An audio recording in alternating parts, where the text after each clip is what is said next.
It took me like 3 chances to tell the trademark office that we did not sell oysters on Sunday to get our trademark. In 2019, it was very funny. I was being like, I do not hold inventory. I do not sell oysters. I am not a restaurant. People thought you were a restaurant for a while, right? Yeah, I know. Yeah. But it actually, the name stands for operating system, OS. So that's where it came from. And it's sticky, all that stuff.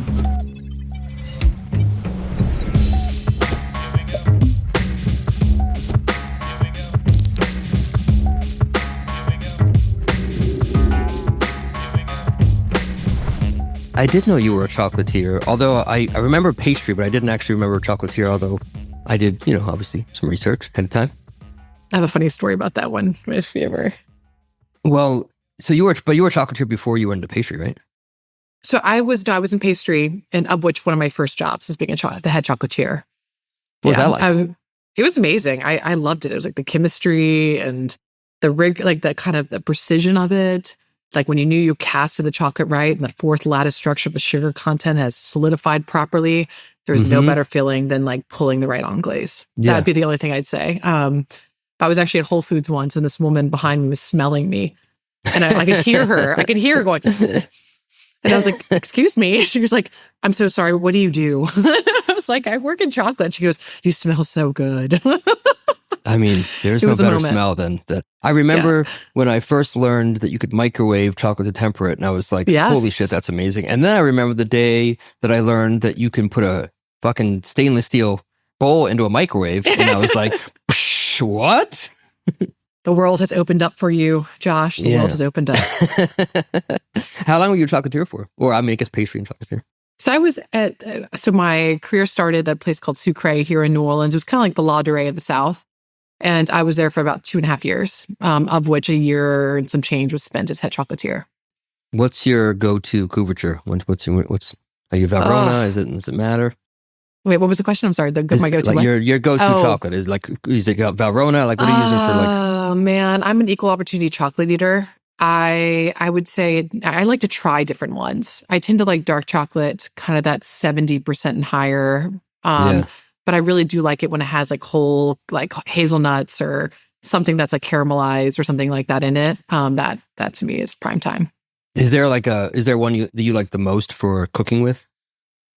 Valrhona, for sure. Yeah, that's what we casted the most with. Falkland was also a really beautiful chocolate out of Switzerland.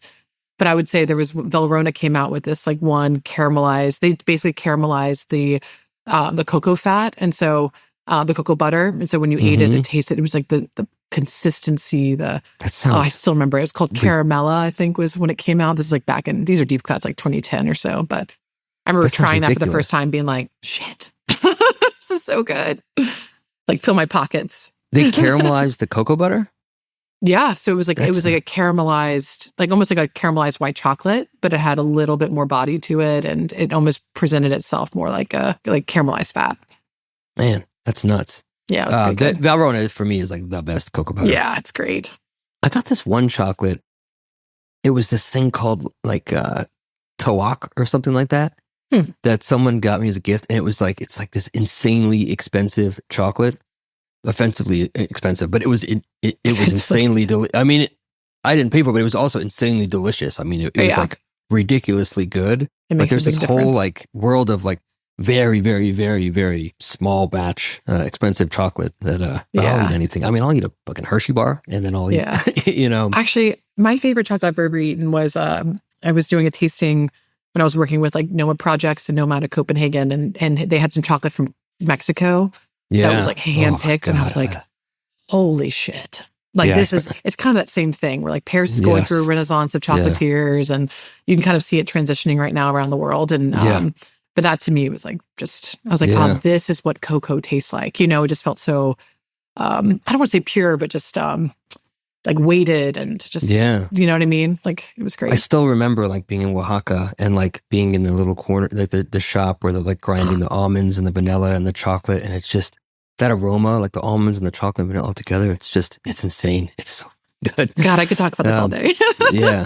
Well, any day, Josh. We'll bounce back and forth. Yeah. By the way, I didn't know that you obviously in doing some sleuthing that you went to Catterskill for your team outing.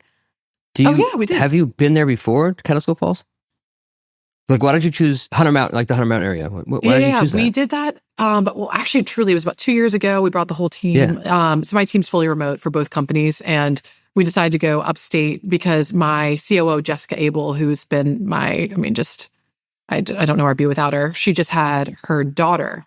And so we decided to kind of go up there so she didn't have to be as far away and make it accessible from her from the city.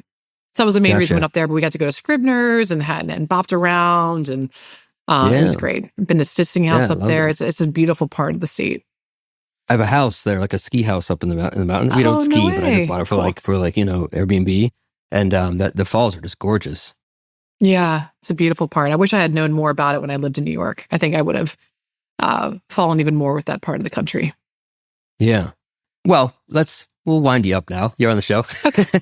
I know you have, if anybody that doesn't know Elizabeth Tilton, although most people know you have Oyster Sunday, which is essentially like a consultancy at its core, but I know you talk about it as sort of like a corporate office for independent restaurants, which I love. I have a million questions for you about that.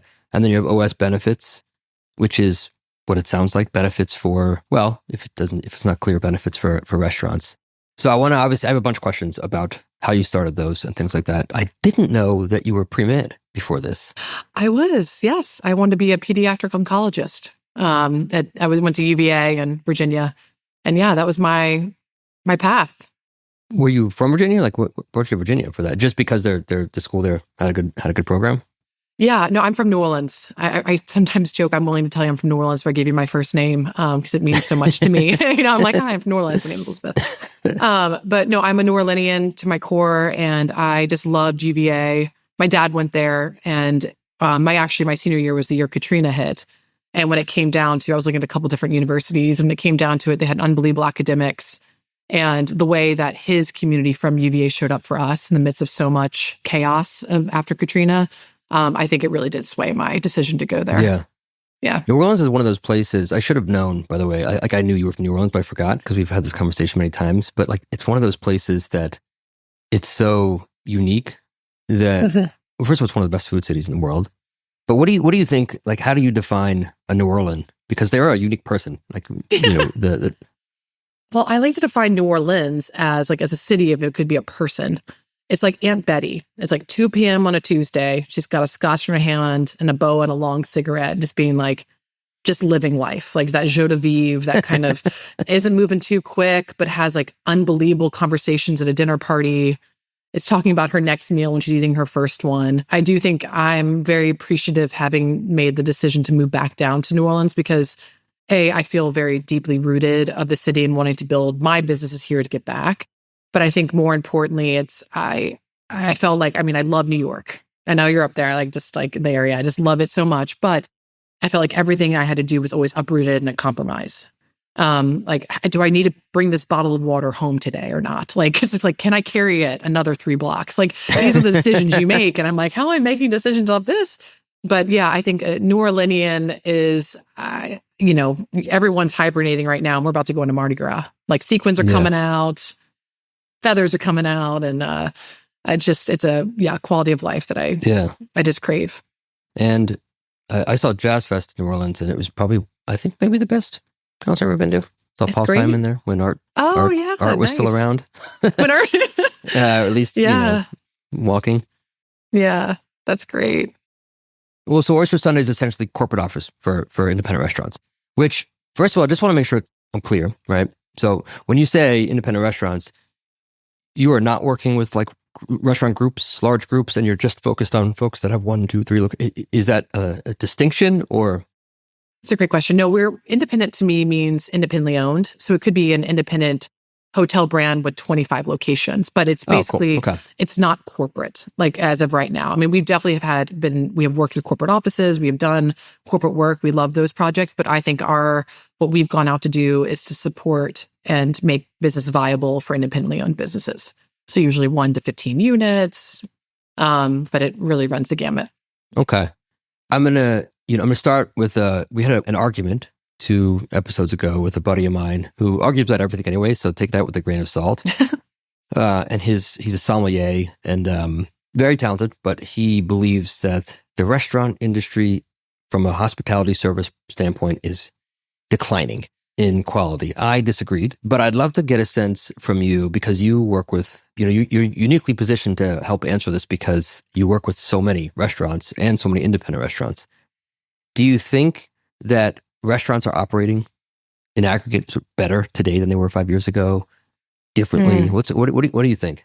I think that the operator is more informed than ever about their business. And I think that's a godsend. I mean, we have access to data. People are talking about CRMs and, variable costs in different ways. And I just think that to me, to be an exceptional operator in this current climate where we understand COGS are going up, labor's going up, demand's going up, you need to be knowledgeable about your business and its inner workings. And I think we're better off as an industry for that.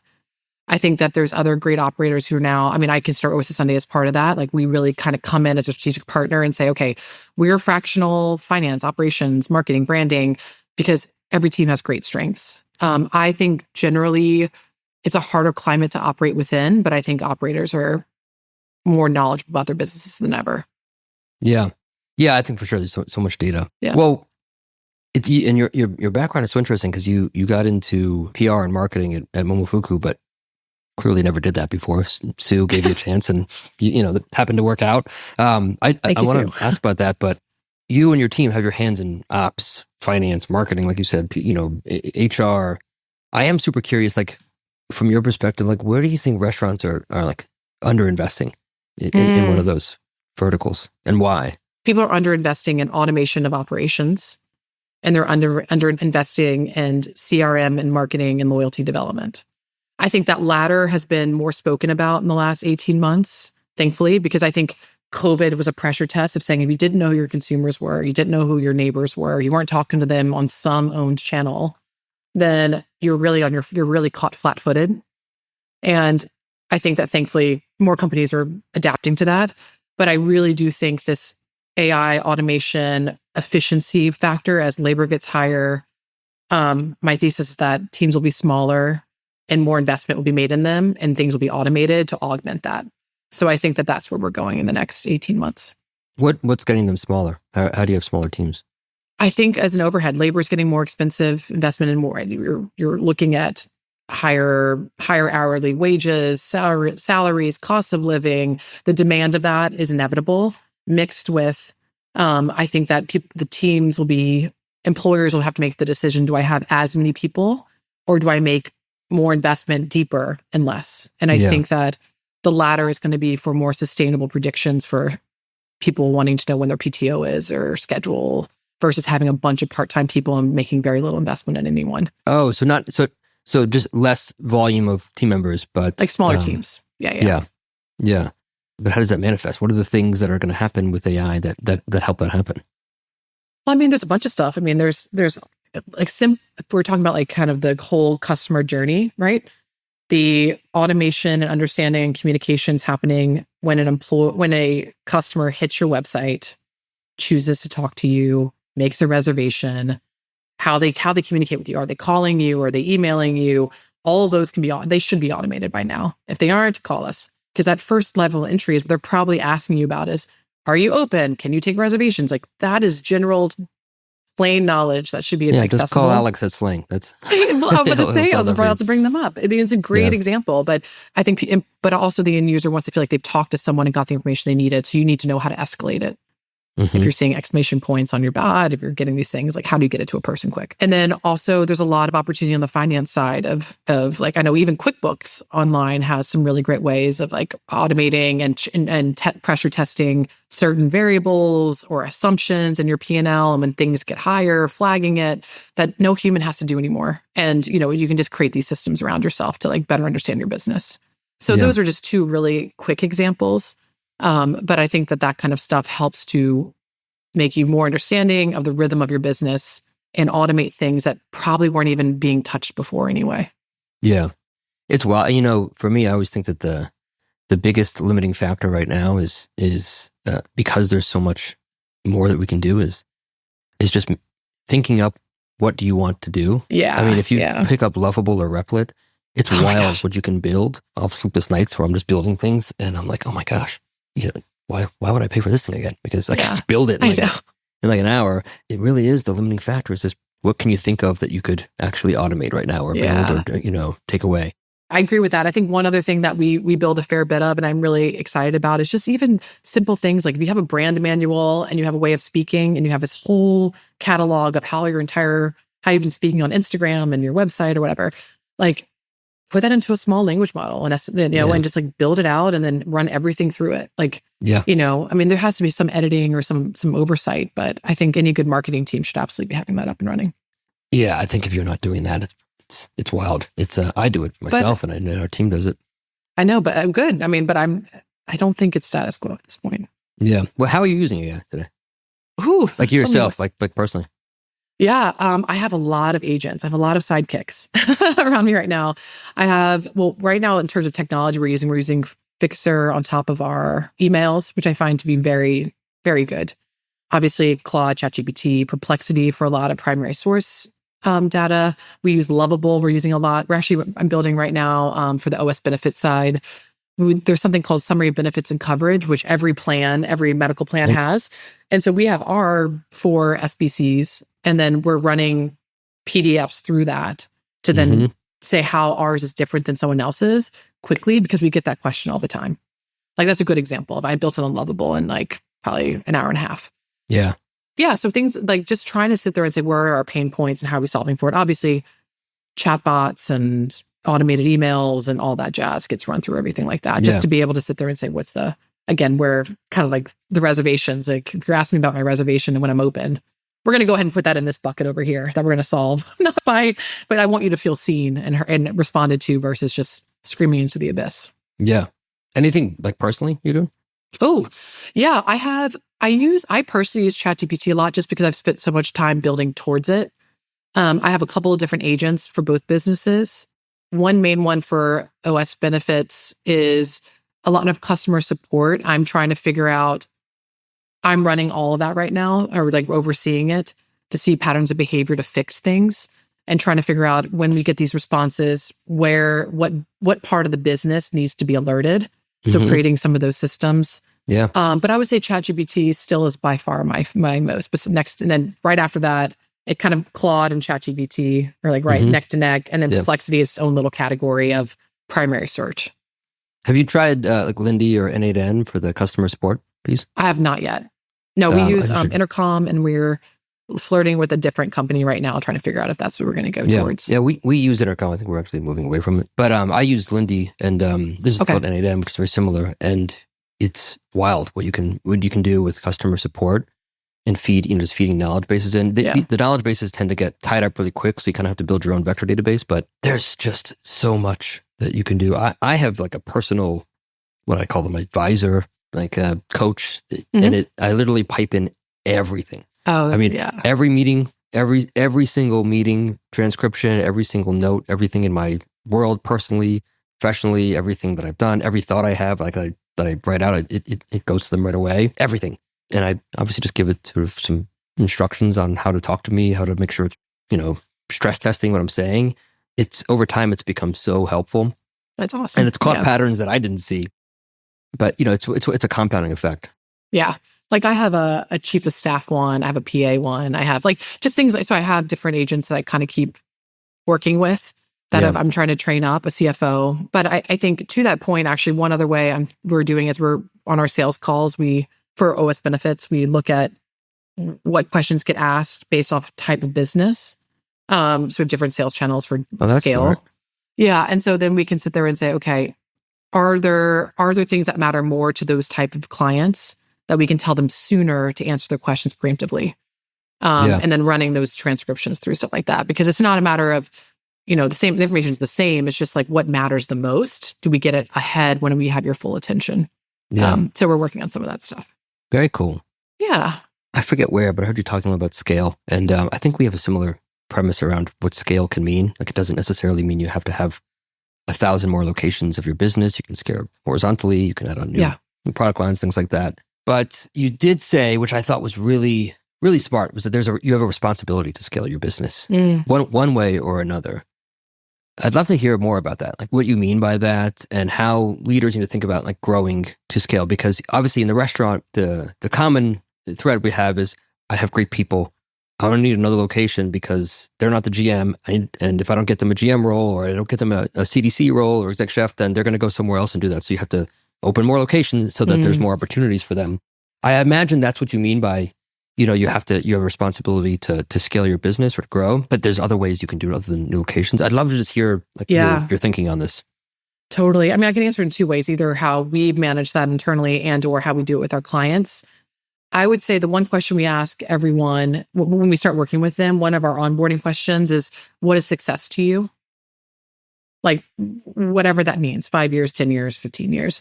Because if someone says, I want one brick and mortar to like in my hometown to make great sandwiches, and then they come to me 6 months later and say, I don't want to lose this person. Yeah. Then I'd be like, okay, tell me more about why that is. Like, what does that make you nervous? Like, what does that fear come from? Because if the fear is saying, well, I'm gonna have to be in the kitchen all the time. Okay, well, that's not because you're worried about having two locations. This is you're worried about the livelihood of your day-to-day changing. Well, let's solve for that. And just making sure that people aren't doing this thing out of scarcity or like making sure that what they want as success to represent what they're building their business towards. For example, like at Oyster Sunday, we had an immense amount of demand to grow and to double and to all these things. And I was like, but that's not what does that mean for us as a business? That means that we're going to double the amount of consultants. We're going to manage twice as many teams, but does that actually execute what I like the most is for us to go up to the Catskills and have time together. And for us to be in a round table and someone says, hey, this client needs this. And someone raises their hand and says, oh, I know someone. I've seen that before. I have an idea. I have a creative marketing plan or whatever that may be. And if we're too big, we can't do that anymore. And that kind of like, what does Oyster Sunday make? What does it make Oyster Sunday? Oyster Sunday, I think gets lost. And so we chose not to go that route. And, and to me, that's really important.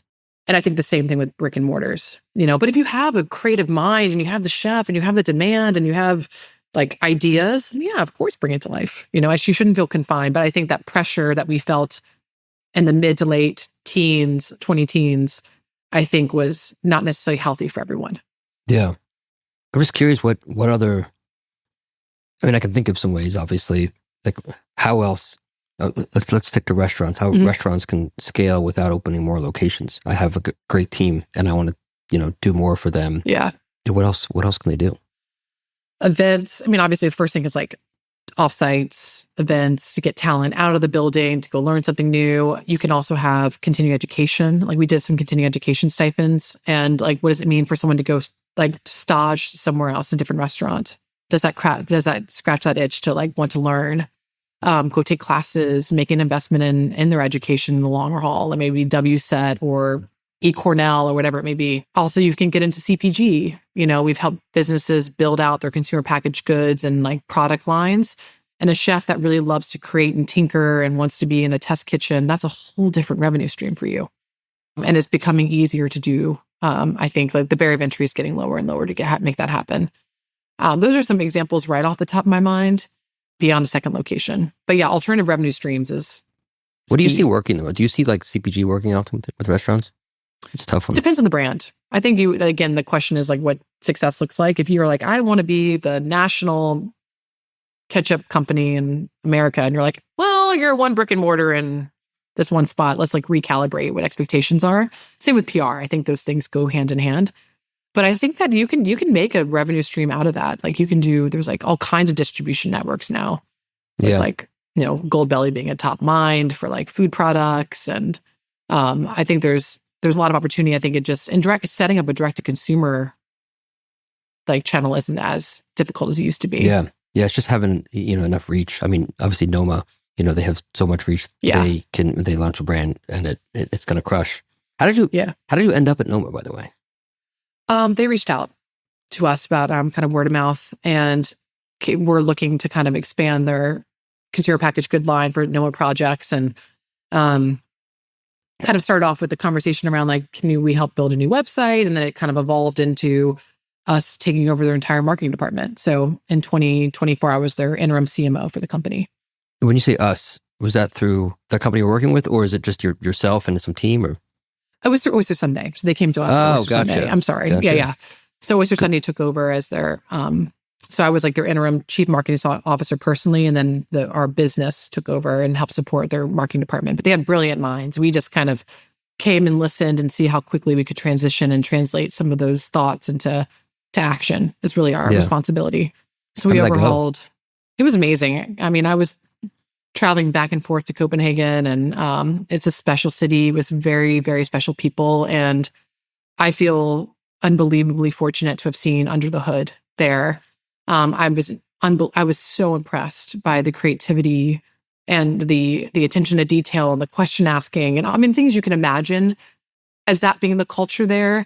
But it was collaborative, and I felt part of the team immediately. Like I was really impressed, even being like someone who's just coming back and forth. And it was an unbelievable honor to be able to work there. I had to step out. I was pregnant and couldn't fly anymore, and transitioned away from that. But we continued to manage all their design going into the next year. It's amazing. Are you going to go to the pop-up? I have the honor. Yes, I'm going to be able to go out to LA. I'm very lucky. That's amazing. How long are they doing that for? March until June, through June. Oh, wow. Okay. So it'll be for a while. Yeah, so it'll be a couple months. And then also Noma Projects is going to be out there. They're going to have a lot of opportunities if you're in the LA area. Keep an ear to the ground, because there's going to be some amazing ways to really. I think the one thing I was really impressed by, we did a pop-up with them in New York too, in 24, is that how much like they're obviously to be able to dine, there's a capacity limitation to that, and monetary for many. But they're really making opportunities and ways for people to like experience Noma in a different way, like with Noma Cafe, Noma Projects, like the flavors of those. If you've not tried them, the flavors are knockout. It's just you drink it and you're like, holy, this is the purest corn, the purest yuzu. Like the way they've extracted and to build these flavors is so impressive. Yeah. I didn't make it I was supposed to go to the Mexico pop-up, didn't make it there, and I haven't made it. I need to go to to one of them. Yes. I had the pleasure of like moderating a panel with some of the Noma team, and it was really, really, really, really, really smart people. That was with Thomas, right? Yeah. Thomas, yeah. Oh my God, he's amazing. Yeah, I'm so impressed by those minds in that room. It's just, it's nothing like I've seen before. Well, let's talk about you some more. I could be wrong, but I think you said that you have dyslexia and you kind of use it to your advantage in some ways. I think everybody that I've ever met that is, I want to say this the right way, the success is sort of how you measure for yourself, but that is successful and talented and has dyslexia always has the same sort of feeling of how do they use it to their advantage. You think Richard Branson. So I'm curious how you think about because I think you said you had a pretty unique perspective of how you think about leveraging it to your advantage as opposed to looking at it as a disadvantage. Yeah. I mean, I got diagnosed when I was between 5th and 6th grade and had no idea prior to that I was. But I like knew, I just thought I was like the lowest of the totem pole in the classroom. Like I was like, I don't deserve to read. I don't deserve to be here. I don't like all those kind of heavy thoughts as a child. And then all of a sudden I went to go see this Dr. what was his name? Butterbalm was his name, which I always thought was so funny. Awesome. He was a brilliant neuropsych guy, and I had spent a week with him, and we did all these testing and all this. Like a retreat kind of thing, or like you went in every day? It was like an hour a day, gotcha. just like testing and seeing what was going on. And we got like Vietnamese food across the street, the two of us like chilling. And after that, I like got the test results back. My mom sat me down, and kind of was like, things are a little different for you, but like, we're not, like, we're just going to move on, but things might change at school, but don't worry about it. She's a neurologist. But they didn't make it be like, you have dyslexia and you're different. They were just like, we're just going to change a couple things. Your test might take a little longer. And I so appreciate that mentality because it didn't become like this like weight or this like chip on my shoulder or anything. It was just kind of like, you just got to deal with it. And like, let's move on. But then when I became older and they showed me the test results and like the variance, like my comprehension was like a senior in high school and my reading level was like a kindergartner. So it was like, what age? I was between 5th and 6th grade. Whoa. So I like was barely reading. I mean, I was really behind but my parents were just like, we'll figure it out, and I just appreciate that mentality. But now as I get older, I mean, I listen to podcasts. I get my emails dictated to me. Like I try to do things that I dictate everything back, to kind of alleviate that. And it's funny how my first career outside of the kitchen was comms. Like, why in the hell did I go into comms? I can't fucking spell, but I always loved communication, but I couldn't do it well. I just didn't see it the same way, but I mess up on words all the time. My husband gives me so much shit about it. It's so funny. Yeah. Did you ever read any of the Ryan Holiday or any of the Stoicism? No, I haven't. Ryan Holiday wrote this book called The Obstacle's the Way. There's a very famous public speaker named, I think his name's Demosthenes or something like that.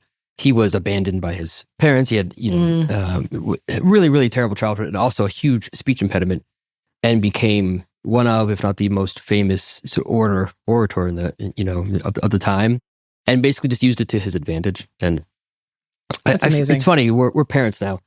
You and I. Yes, we are. I have two, and you have I have a 4 and a 6-year-old, and you have a 1-year-old.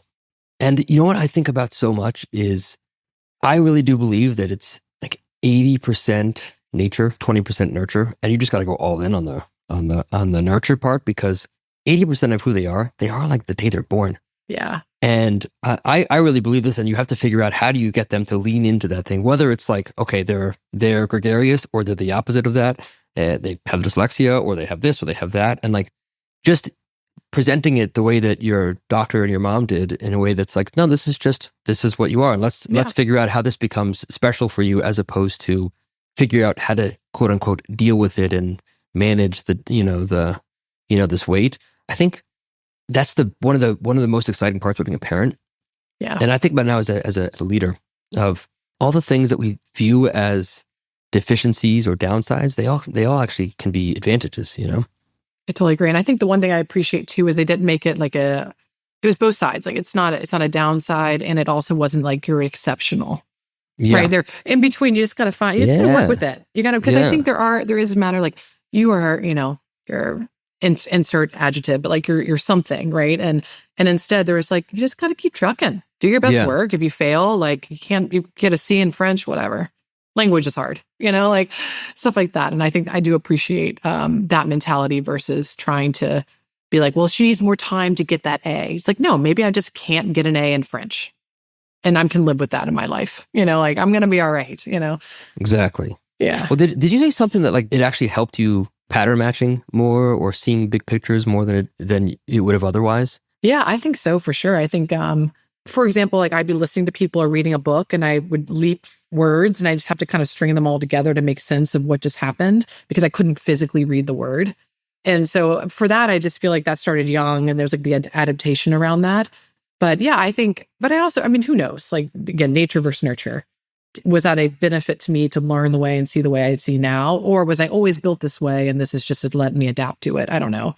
But I do think, I love being like 30,000 feet up in the world, and I have an exceptional team. Like, Oyster Sunday is only what Oyster Sunday is, and OS Benefits is only who they are because the teams that are there.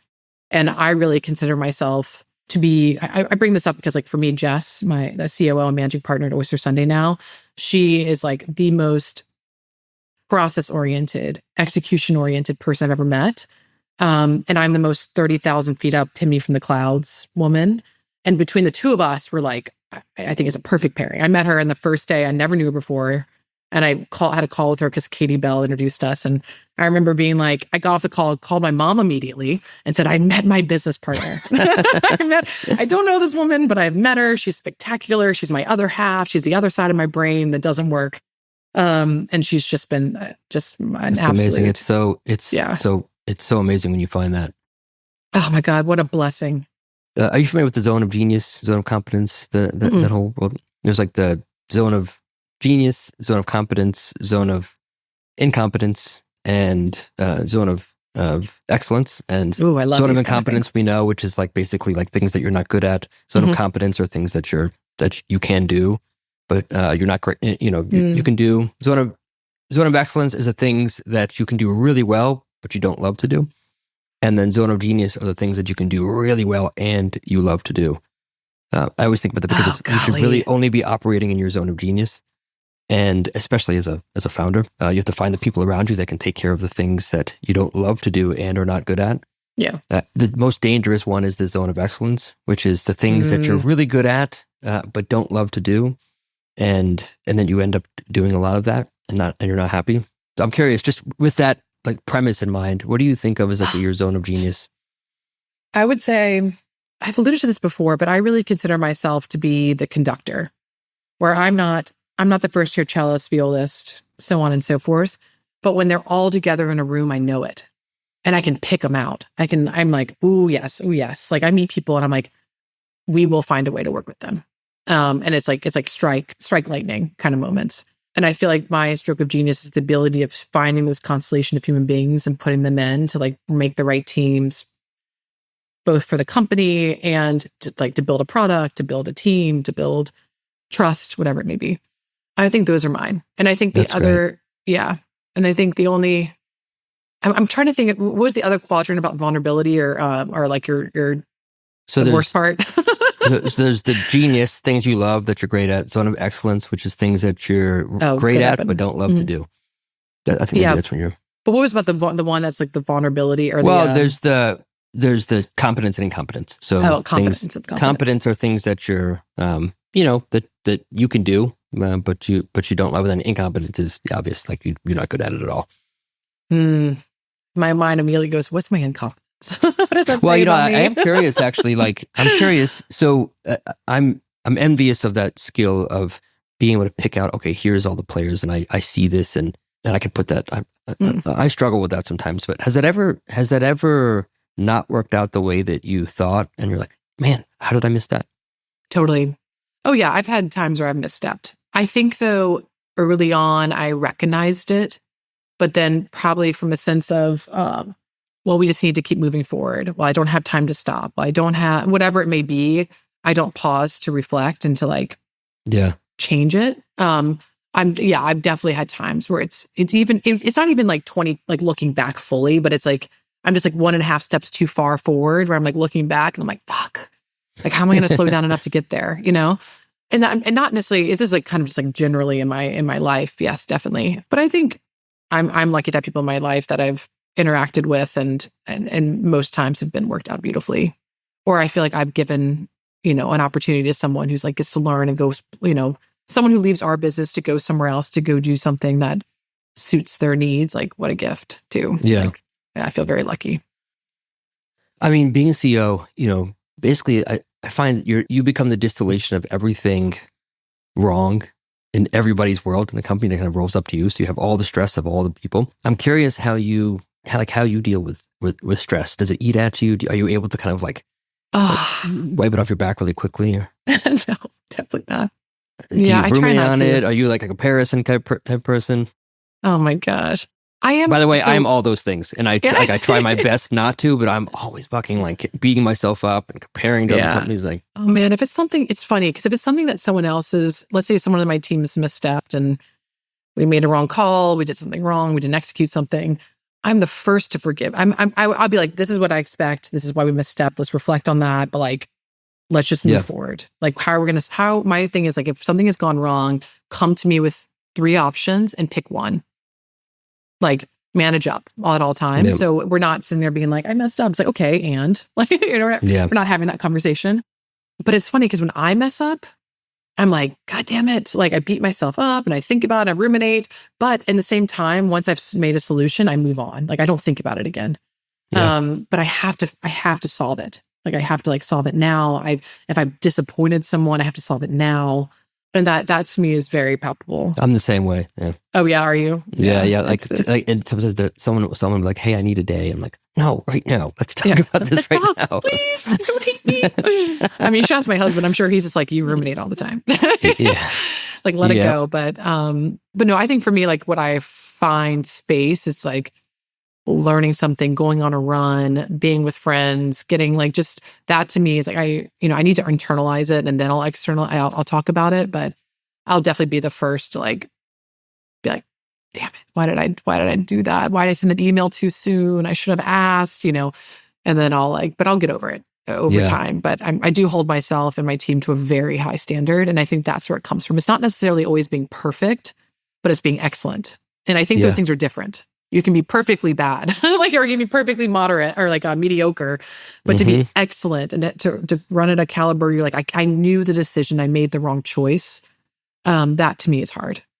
I'm the same way. Yeah. Really? Yeah. Oh, yeah. What do you do to like manage that? Well, I'll be honest, for a long time, I've always been bad at like dealing with my emotions, and I just work more is what I do. Yeah. Oh, yeah. So I'll go, I'll just work more and work and do more. And my therapist, I have a therapist now, and she's like, yeah, don't do that. Like you got to think about it for a minute. Like, and just let it, just accept that it happened and be okay with it. Don't, forgive yourself.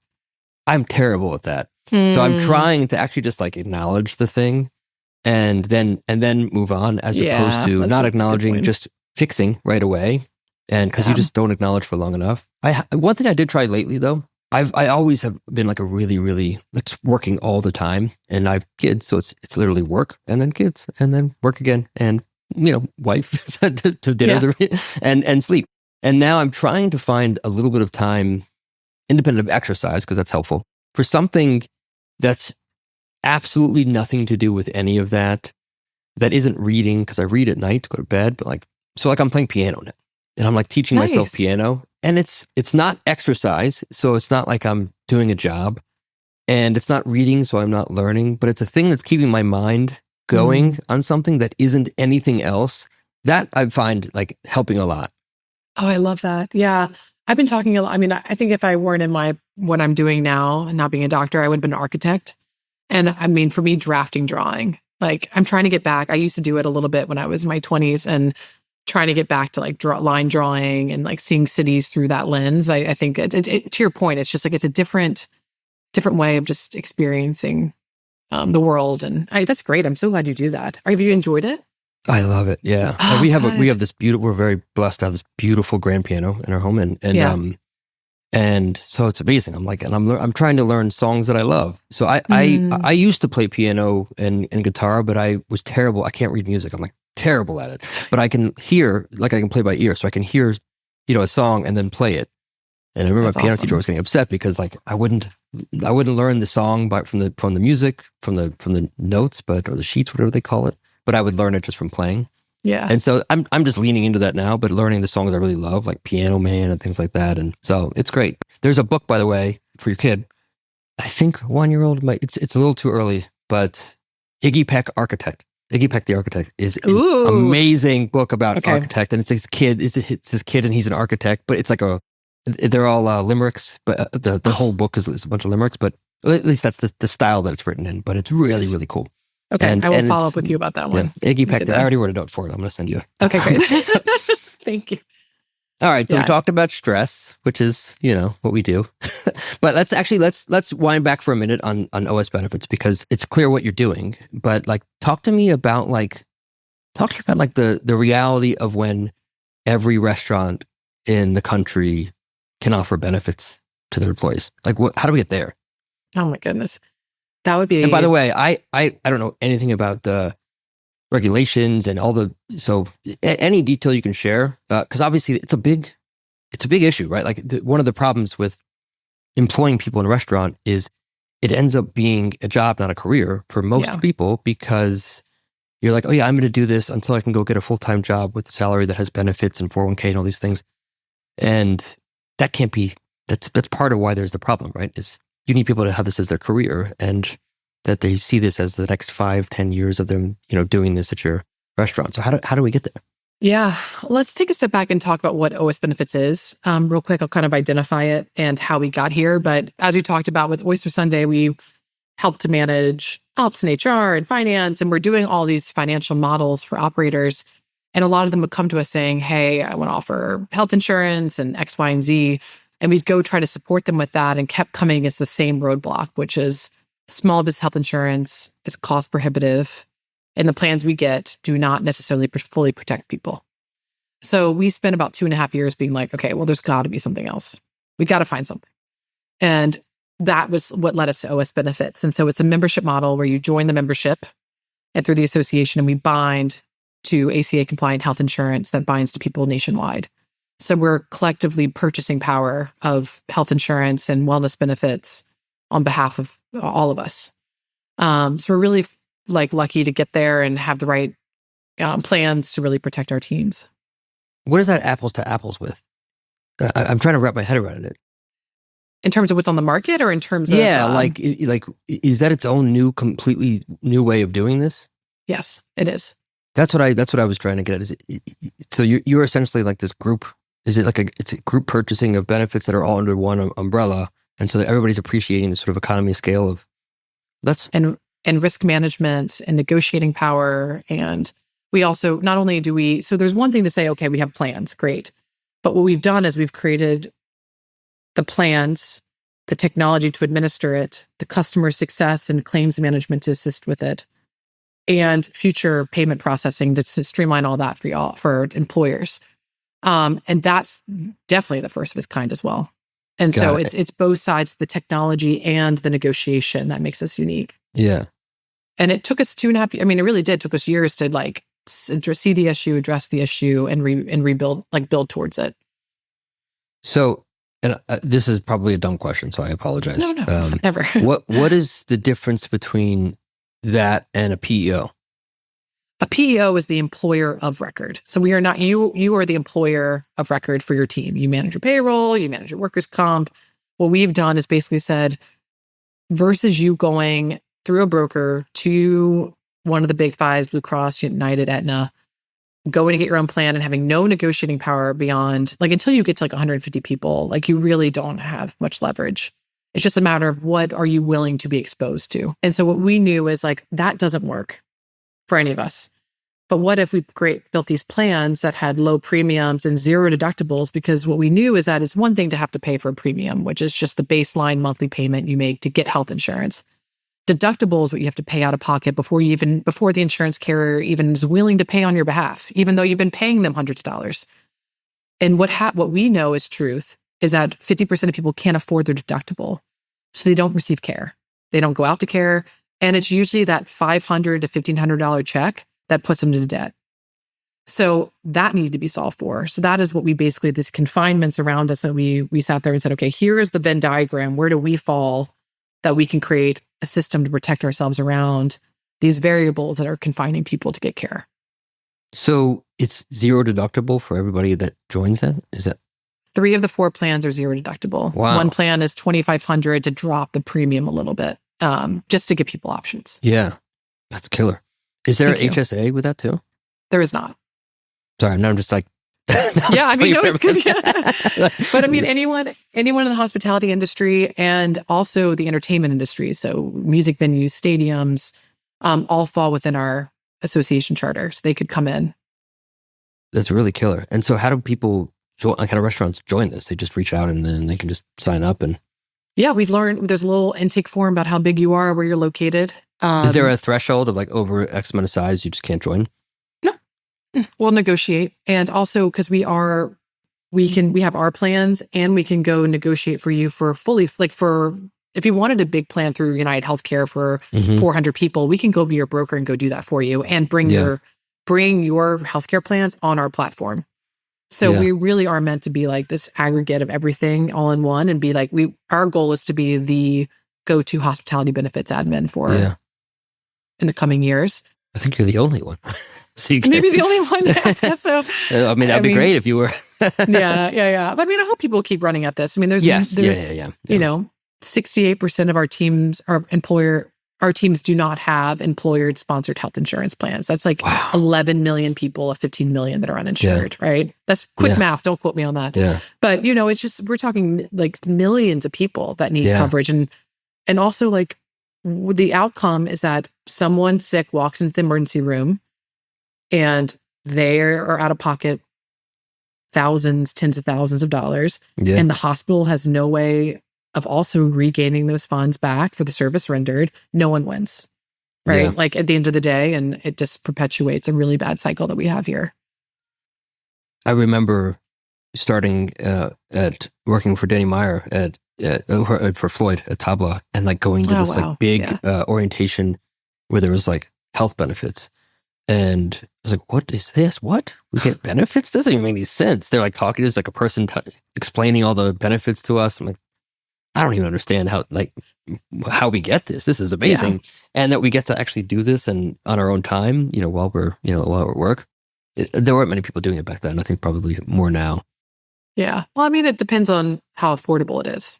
Yeah, for sure. Are things like 401ks things that you offer or are looking to offer at some point? It's on our roadmap. There's some states that are mandating it, retirement plans, like Maryland mandates it. So we're not, even if we aren't offering a 401k, can we embed that into our technology to make one center benefits admin spot is our goal. But in the future, we would love to be. I think our roadmap is much more of medical, dental, vision. Yeah.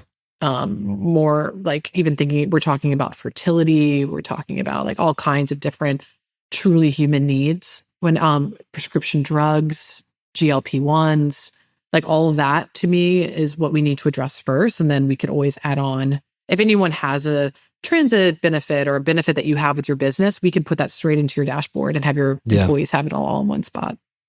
That's cool. I feel like there's more things that also should be like gym. I feel like, why isn't gym just part of, an expense? We do have ClassPass on ours, which is a gym membership. So we have, and we have credits to it, and we have full digital library. So anyone can, no matter what your time of day is, you have free access. Well, congrats on building that. It's really incredible. And you just creating something completely net new that didn't exist. So you are going to be the leader in the industry. And hopefully it's not a monopoly, because to your point, hopefully more do it, but it's really incredible. And I've always been impressed with what you've been building at Oyster Sunday and now with OS Benefits. So thank you, Josh. I've been excited to follow your career. Oh, thank you. I am sad that we didn't do this in person in New Orleans, though. Yes, I know. One day I'll have you over and we'll do it.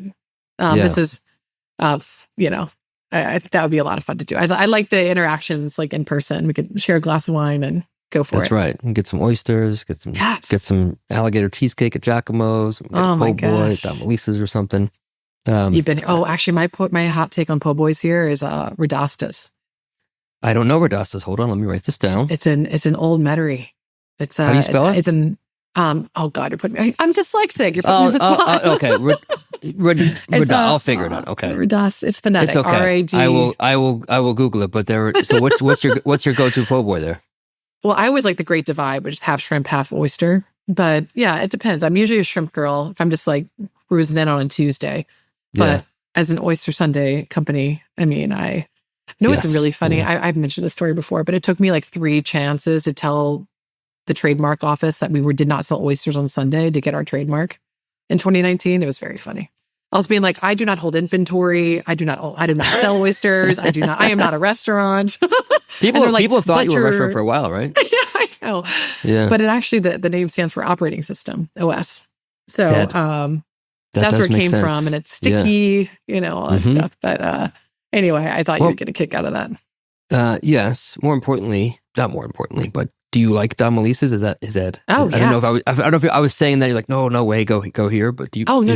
Domelisa's, I love it. Oh my gosh. No, it's like a crown jewel here. It's amazing. No, if I had to go to 2 restaurants in New Orleans, I'm going there. I literally have 2 days and I got to pick 2 restaurants. What are you choosing?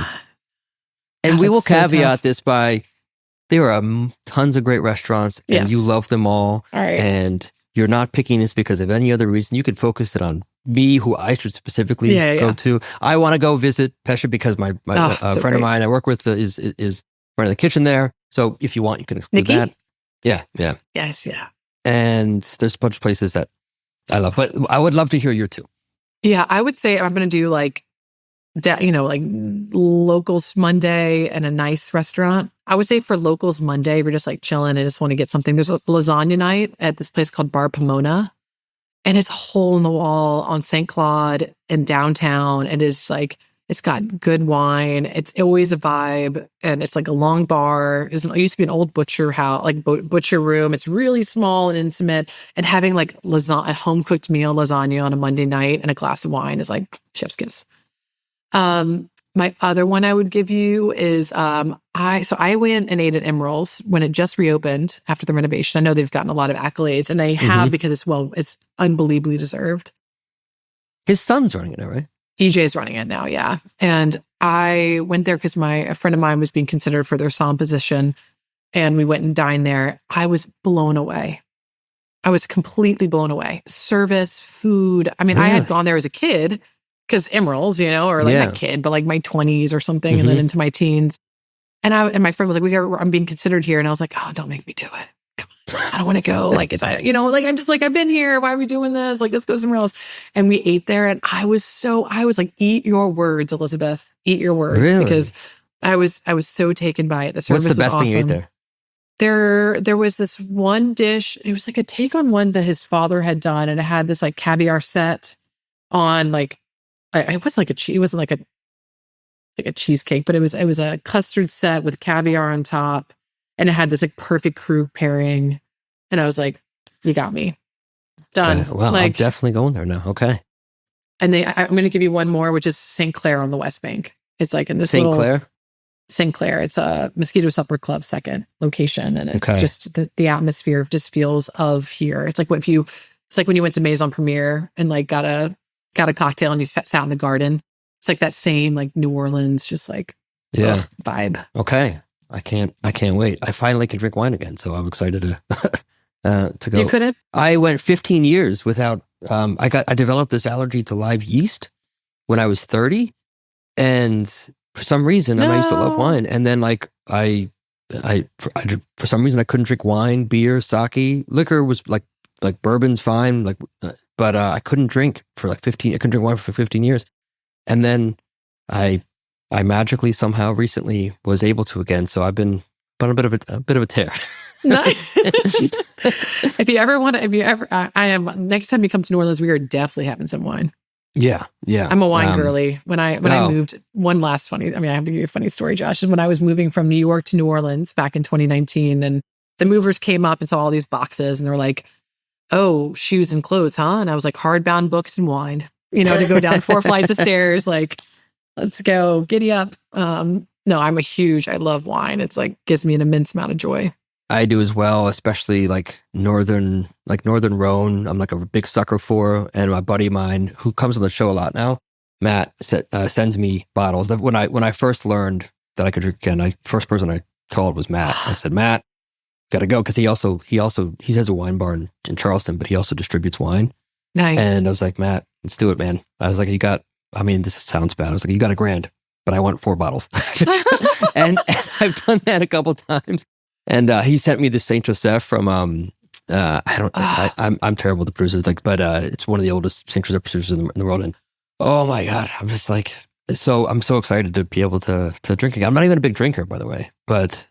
No, but the ceremony of like the history. Oh my God, yes. The history. And I'm like, with you. There's something about it. It's just more of like, if I'm going to open something, I want it to be like interesting and exciting. And we actually one thing we worked on this year that I'm since actually over the course of last year, we launched Regina King's wine label called Me and You, the actor Regina King. And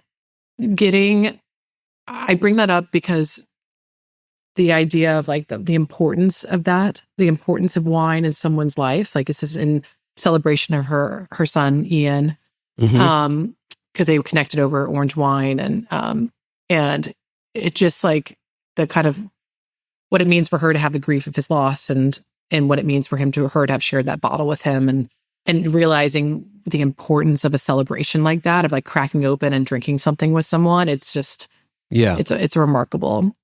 Yeah, I mean, it's funny. I just had this. I don't remember which conversation it was. I have so many shows now, but I was telling somebody I don't drink a lot, and I actually have been trying to drink more, as much as that sounds crazy, because I didn't drink for a very long time, like a lot. I never drank a lot, and I mean, I love bourbon. I would collect bourbon, but when you can't drink wine or beer, you can't drink as much, right? Because you're not going to have liquor every night.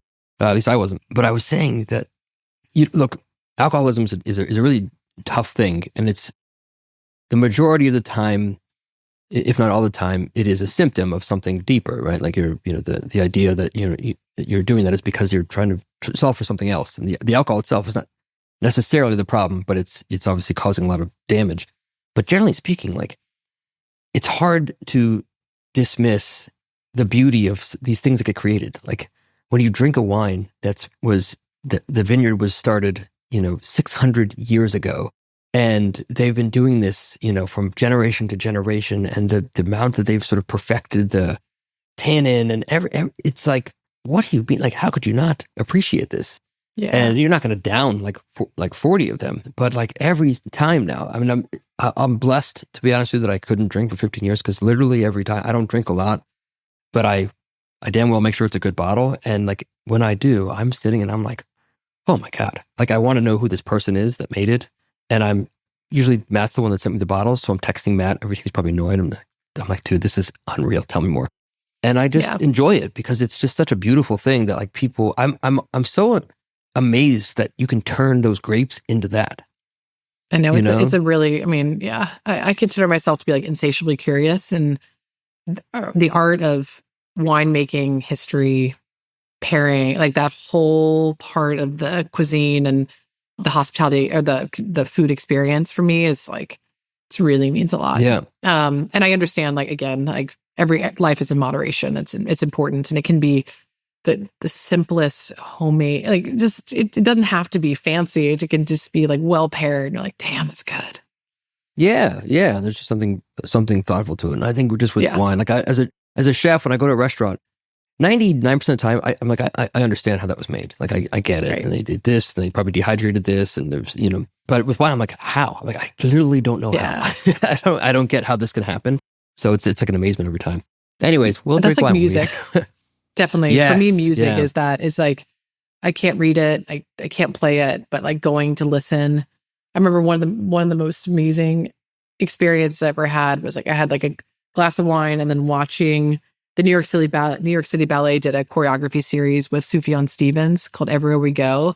And it was like the most perfect, like these beautiful, just like this, the motion and the movement of humans with this like triumphant music and a perfect Lincoln Center setting paired with like having just had a beautiful meal with wine. I was like, I'm done. Like, yeah, I have reached peak of just like just what a cultural experience to me that transforms you. And it's so rare to have that kind of sense of mystery, right? Like that idea that like, I don't know how I don't know how the music is consumed or made. I don't know how the wine is made. Or I mean, theoretically, but the nuance of that, and then the beautiful motion of bodies like that. I'm like, I have reached the epicenter of like, or the pinnacle of just. I totally agree. It was just funny. You said the word excellence, and I only recently realized I actually can't cry. For like 30 years, I just haven't been able to cry. Like when my father passed away, when I was young, I couldn't cry. I still can't figure it out. The only thing that brings me somewhat close to possibly is when I experiencing some sort of like immense excellence. Like if I hear like, like some sort of music that's just incredible, or any talent, whatever it is, any kind of anywhere where like there's this talent that is just unreal. If I'm watching a movie and they're just doing something where like the person perseveres and they did something so incredibly talented and excellent, and I love that. It's like if I remember hearing Lady Gaga on Howard Stern, because I had heard her like music and pop music, and I'm like, okay, whatever. And then I hear her playing acoustic on piano, and I'm like, holy fuck. She is like, I'm sorry, and I'm gonna like, I shouldn't. This is like controversial, but like, she is a million times more talented than T.S. I won't even say her name, but like the talent is just like, when I hear him, it's like, oh my God, she's just so talented, and I'm sure I'll get some hate for that, but like, she's just so talented. And whenever I hear that in anyone, in any medium, I'm just like blown away. If you're like listening to like Beethoven, you're like, how did he do that? I know classical music does for me for sure. Yeah. Anyways, we digress, but there's a group called Wine Music that does like a lot of like minimal, kind of like Philip Glass, like minimalistic classical. And their music really puts me. It's like that music genre is like melodic, but classical and instrumental. That to me gets to my core. And then Forrest Gump. That's the other one that gets to my core.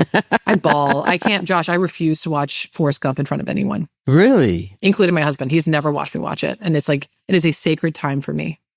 Is that do you have like movies that you can watch over and over again? That's the only one. That's the only one? Beast of the Southern Wild. Oh, that's a great one. Yeah. Oh my gosh. I have 5 movies that I can watch over and over again, and I usually do. Which are? Pulp Fiction. They're not in any order, by the way, but The Princess Bride, Pulp Fiction, Life is Beautiful, Gangs of New York, and True Romance. And those are basically like back like True Romance for me is like one of the greatest things ever written. Pulp Fiction, just the dialogue is incredible. Yeah. Gangs of New York, I'm a huge Daniel Day-Lewis and Scorsese fan.